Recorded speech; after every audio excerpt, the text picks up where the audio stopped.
हे जी उठा न, चला रज के हमके शॉपिंग कराए दे।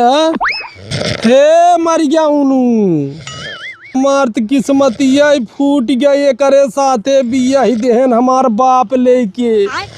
अगर अगुआ दिखाई जाते न तो नहीं हम खून नाई दहजरुक नाती के ई साण हमरे लाग काहे बान देहन। बात तो सही है। दहजरुक नाती उठता काहे न।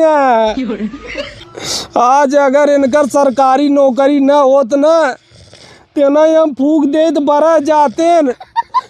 कितना सोवत दहजरुक नाती कुंभकर्ण तो तोसे 19 ही पढ़े, हम तो कहते 18 पढ़े, तू तो दहजरुक नाती 22 पढ़।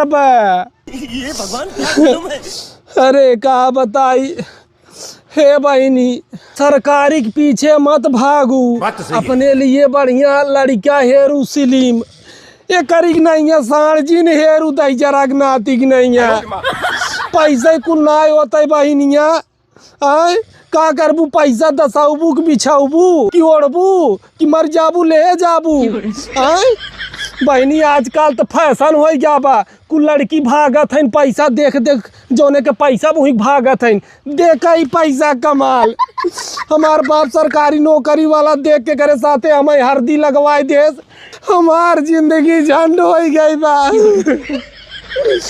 हम तो कहा बताई, हम तो नहीं आ रही होते बहनी न आ रही होते करे साथे। अब हम कैसे बिताई, हमारे 2 लड़का है बहनी, एक के 4 साल के 1.5 साल के। अरे हमारी बहनी, अरे हमारी बहनी, हमारा किस्मतिया में भैंसाली का बाटाई मोरी बहनी। बहनी आज जोरत है। अरे लड़का देखू तो बढ़िया प्यार करे वाली देखू, रुपया जिन दे के बियाह करूँ बहनी।